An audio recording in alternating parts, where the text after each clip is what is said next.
So here is your first look at a retail and fake pair of the Nike Air Jordan 1 in the Marina Blue colorway. Can you tell any differences between these two?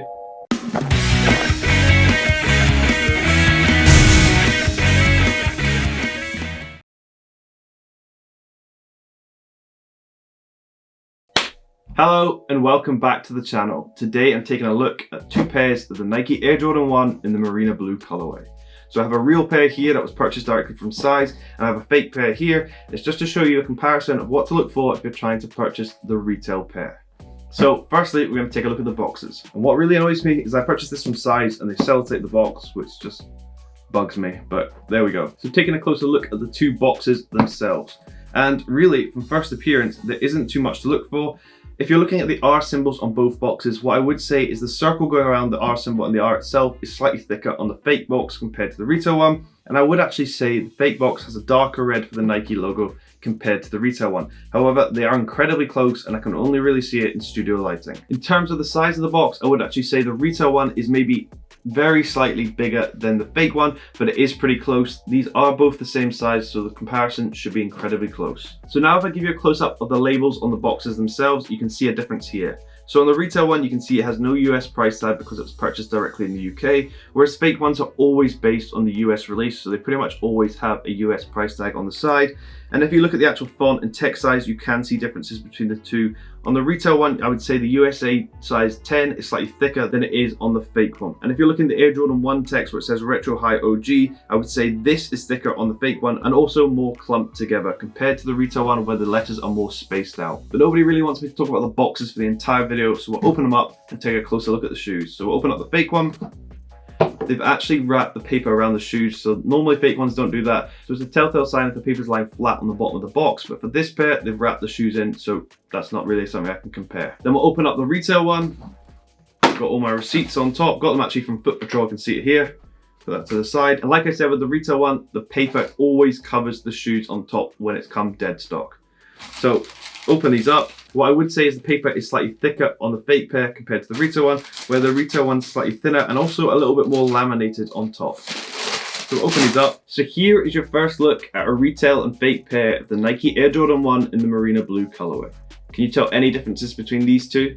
So what's quite annoying is as I was taking these shoes out of the box, I tore the white spare laces off the hang tag, which is still a little bit annoying for the comparison, but they do come with a black set of laces for spare and a white set for spare as well, and they come pre-laced with the blue laces. And we'll take a look at the fake ones here, and you can see they also come with the black and white laces as spare and the blue laces already laced up. So just comparing the two spare laces side by side, I would say that on the fake one it's a more crystal white color compared to the retail one, which just has a slightly more creamy vibe to it.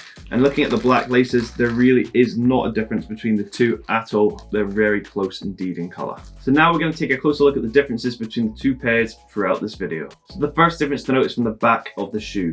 As everyone knows, Jordan 1s come with that classic hourglass shape as you can see here on the retail pair. The fake one's done a pretty good job, however, it's not exactly as it should be, and you can see a clear difference between the retail and fake from the close-up. Also, another telltale sign between the two pairs is if you take a closer look at the toe box, and I'll give you a close-up here, you can see that the shape of the toe box is very different from retail to fake. The retail one having that classic Jordan 1 toe box shape compared to the fake one, which just tried to replicate it, but you can see the shape is slightly off. Looking at that black leather toe box as well, if you look straight down, you can see differences between the actual material used between the two.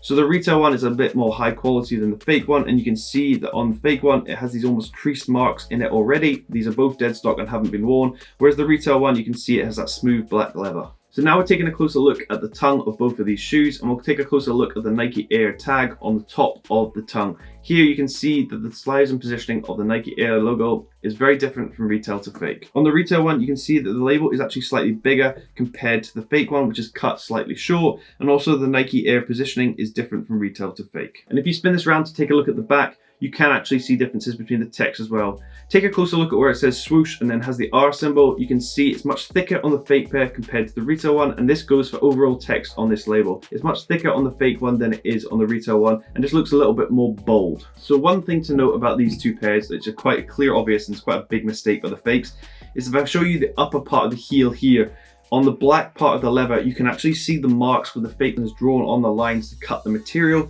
You can see it has white dashed marks on the black leather, whereas obviously on the retail one, it does not come with this. So just look out for marks like this with pencil, and even use a black UV light to see these marks all over the shoe, because they can be quite visible under certain lighting conditions. So take a closer look at that, because these are telltale signs that your pair is fake.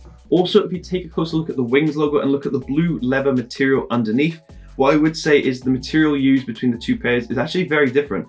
And weirdly enough, the fake one is a tumbled, almost high quality leather used underneath the Wings logo, whereas on the retail one is a completely different leather and isn't tumbled at all. And they actually look weird comparing them side by side, because they look very different in hand from retail to fake. If we spin the shoe around to the heel again and take a look at the blue stitching going across all leather panels, we can see differences here between the retail and fake. So what's clear to see is the actual color of the stitching material used between the retail and fake. On the fake one, the stitching is much lighter than it is on the retail one. On the retail one, the blue stitching pretty much matches the leather color beneath, whereas on the fake one, I would say the blue stitching stands out a lot more. Definitely in studio lighting, I can see the clear pop between the stitching and the leather color below. Also, if we take a look at the inner side of the shoe and where this black leather panel underneath the swoosh meets the sole, you can see clear glue stains on the fake one compared to the retail one. And on my pair specifically, there's pretty much no glue stains on the retail pair at all, whereas on the fake one, it's covered in glue stains. It's a very messy job by the fake factory. Spinning the shoes upside down and taking a look at the tread, in terms of color, I would say they've done a pretty good job of this. There's really no difference between the two. And after a few wears, obviously they'll both get dirty and you won't be able to tell anything between them. But if you take a closer look at the Nike logo underneath the tread, you can see it has this R symbol to the right of it. Here you can see a clear difference between the retail R and the fake R in terms of size and how it's positioned close to the Nike logo. On the retail one, it's positioned further away, whereas on the fake one, it's positioned closer to the Nike logo itself. So as you can see from this video, these are really quite close. There are still a few differences to know between the two pairs, and I hope this video has helped you if you are trying to purchase a retail pair, but just pay close attention if you are trying to purchase a pair. And please like and subscribe. It does help this channel grow. It helps me do comparisons just like this one to help you if you are trying to purchase a retail pair. But I hope this video has helped you, and I hope you have an amazing day.